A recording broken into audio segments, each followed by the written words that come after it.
마지막 소식은 제주도네요. 이 제주는 국제 바칼로레아 프로그램, 이른바 이 IB 교육과정 실시되고 있는 곳입니다. 네.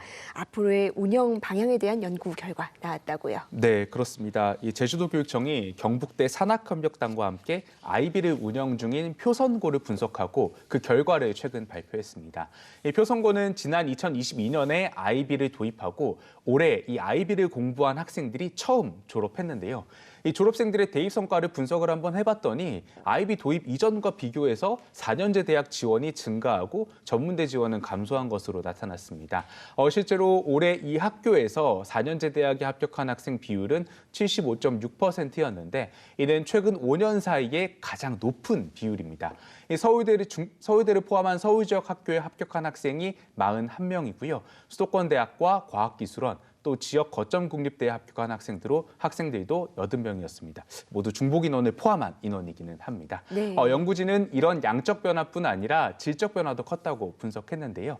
설문과 면담 조사를 토대로 학생들을 분석을 해봤더니 학생들의 사고력과 주제 탐구력이 신장됐고 성취 동기와 주도성 역시 확대된 것으로 확인됐습니다. 이 IB 교육 과정의 특징 가운데 하나가 토론식 수업인데 이 학교 문화 역시 학습자 배움 중심으로 변화가 되고 학생과 교사 사이의 소통과 공감도 늘었다는 분석이 나왔습니다. 하지만 한계도 명확했는데요. 네. 특히 IB 평가 준비와 대입 준비가 동시에 하기가 좀 어렵다. 이런 점이 문제점으로 지적이 됐습니다. 실제로 표선고 학생 106명 가운데 2024학년도 수능을 보고 난 뒤에 정시로 대학에 가겠다고 한 학생은 3명에 불과했습니다.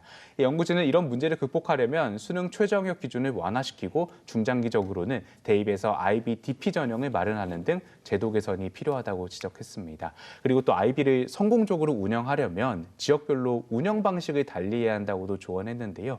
연구진은 학교 전체가 일괄적으로 IB 프로그램을 하는 학교 전체형과 학생들이 선택해서 하는 학급형으로 이 프로그램을 구분했습니다. 교육적으로 낙후된 읍면 지역에는 학교 전체형을 도입하고 도심 지역은 학급형으로 운영하는 게 지금에선 현실적인 방안이라고 덧붙였습니다.